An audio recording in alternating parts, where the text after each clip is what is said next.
I find Katana Man to be a very interesting character. The more you experience his dialogue, the more you get to see him interact with other people and not just try to obliterate and destroy Chainsaw Man, you truly get a better understanding of the type of character that he actually represents, both mentally and emotionally. This is something that we've never really had in full force before. Prior, I would argue that it's been very bit and piecey all around the place, depending on who he's actually interacting with. We know he has a great affinity with his grandfather, who Denji actually killed, and that he has a strong underlying emphasis or compassion to kind of do good within the world. He's not as evil or malicious as originally portrayed to be, even though he takes directions to put him in very evil positions. Does that make sense? So for me, he's always been this weird in the middle type of person. Someone that could go either way, spiral down into insanity and do the worst things possible, or maybe become a little bit good. Nothing would have ever prepared me for him to be a little bit of an Asa Mitaka stan, and I find it very cute because to me it's almost like he tries to hide it, like this isn't his hobby, that he isn't interested in idols, which is basically what Asa is, and instead hard detours back to his obsession with Chainsaw Man. But then you can tell that he's a little bit flustered and kind of spiraling out of control in his mind because he starts to ramble on away from Chainsaw Man and talk about kind of religious things, talk about the world and how messed up it is, talks about Nail and wanting to become a bad guy because in his mind, he thinks he's a good person. And when you're working with an organization like public safety, it's very easy to believe that. The short end of this stick is that Katana Man is a lot more complex than maybe what we originally penned him up to be. So finally seeing him get to interact with a lot of different people with a lot of different opposing forces and minds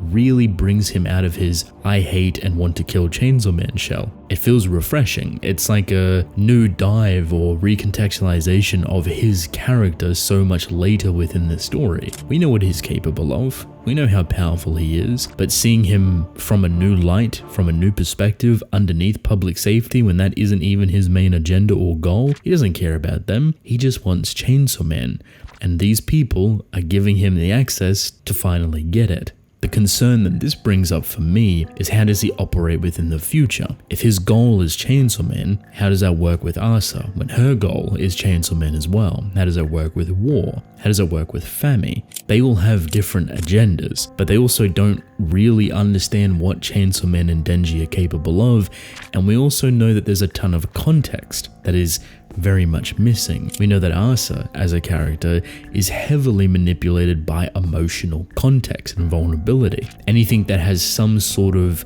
heavy, deep, meaningful topic surrounding said character usually influences her in some type of way. It does depend on the situation, however. This is one of those weird murky ones, because what Katana Man failed to mention about his grandfather is something that Asa has slightly already connected to Denji with, his childhood, the brutality of it. Asa does not have the full picture, but she knows that Denji struggled.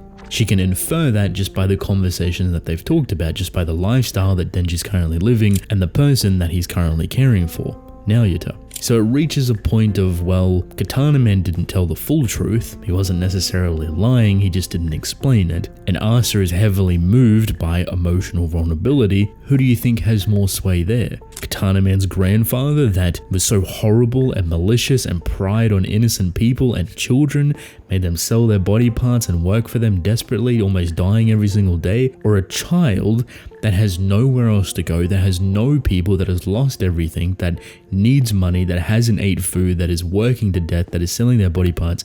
Do you see the bigger confliction? I think this is going to blow up in all of their faces. This isn't the work relationship or companionship that they think it is. They're not working towards the same goal, they're working towards the same area. But even then, none of them really understand the point of Chainsaw Man and the point of him becoming a much bigger entity or form. It's bigger than everyone can even imagine. I assume the only person that really understands it is Fami, and that's because she's experienced it personally, whether it's within this mindset or the previous rotation prior. But we now know that certain rotations of the devils, or at least the horsemen when they get reborn, They can retain certain elements, memories, feelings from that previous generation. How long does that carry on for? I don't know, but Fami has experienced the war with Chainsaw Man before. Yoru has very little remembrance of that, but does have the feeling of pure hatred, so you could argue that is what she gained. I do have to hand it to Asa for negotiating so clearly and precisely. She kind of knows what she's doing, and it's a really big boost for her character. For me, I've always loved how she approached situations because you never really knew what you were going to get. She's so flexible with her answering and her responses and how she perceives situations where she could go in so many different directions. So seeing her handle Katana Man, her handling Nail, the public safety even, was kind of breezy for her. It's almost like she's taken traits from war herself to manipulate this type of tactic to get everyone on board. I still think this is going to blow up within all of their faces because they're not fighting for the same cause, but she manages to pull it off really well. And just to emphasize how big of a partnership, how great of a job she actually did with negotiating, she managed to pull Katana Man and Nail out of public safety and against them. It sounds really simple at first, but when you realize that they were actually promised certain things, is very crazy. They have a very big issue on the horizon. This was something that I brought up, I think a couple of chapters back, talking about a bigger threat. If Katana Man and Nail were to get pushed to the side or killed or whatever, they would have to throw in someone a lot more powerful. There's not a lot of options here, so the random public safety guy manages to escape, and I really think that's not in their best interest. They should have done everything in their power to stop him from leaving, because now he can report back the information with so much clarity, so much detail, that they can send an entire army with so much opposing forces to go against every individual because this guy knows their plan and what they're able to do with accuracy. They should have killed him, and they kind of tried to, at least with Katana Man, but he does have some sort of movement ability. The army that they're most likely going to bring back, however, isn't going to be a big one. It only has to be, I would assume, one person. And that is the one person that I don't think anyone right here can actually handle, even if they work together. Katana Man's strong, and so is Nail, so is War and Asa, so is Fami, but Quan Chi just operates differently. There's a reason why she's kind of considered the first devil hunter and being on this ridiculous wave that even Kishibe himself couldn't really compete with. Now, you could argue that Yoshida is the dark horse there because he did go toe-to-toe with her, but he did not win, and he did not fight her to attrition. We've seen her in action a lot of different times, but against something that has proven difficult to her, not really. Now, I believe would be a really great time to put her fighting to the test. Now that we know that Katana Man and Nail aren't operating through some sort of manipulation, they're just offering things. They can be persuaded. This changes the concept of public safety entirely because I assumed, it was very hypothetical, that the reason they have these powerful hitters, Katana Man of all people, working for public safety is because they were somehow controlling them. They were using other devil powers to bring them under their reign.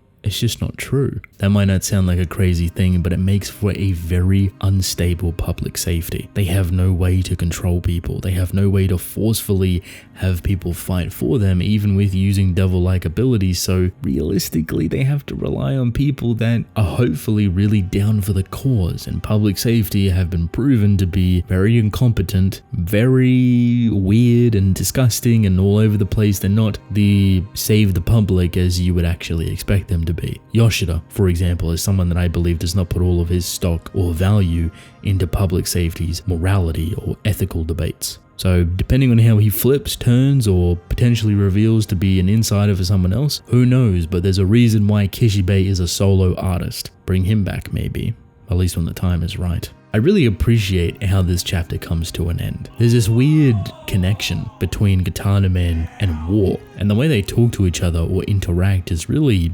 nice. Almost like they fully, completely, entirely understand each other through the core. So much so that she basically reuses the words that Katana Man said. There's a lot of brilliance within here. Very dialogue heavy, a lot more than usual, which I'm very appreciative of. I don't think Katana Man's going to be a full-time companion, but I wouldn't be surprised if War, like I said before, takes a liking to him, an appreciation, and maybe even tries to control him and bring him into the arsenal that is War. We do have a chapter next week, and the clock is ticking down. Do they get to Chainsaw Man first, or do they encounter something far more vicious? Welcome to the end of the video. If you've made it this far, thank you. I appreciate it. Leave a like and subscribe, that'd be nice. Also, check out some of these videos here. The more you watch, the more it supports me by recommending my content. I appreciate that, and you'll probably enjoy the video. Let me know how you felt about this chapter. I'd really love to hear your thoughts, and with that, I will see you all later.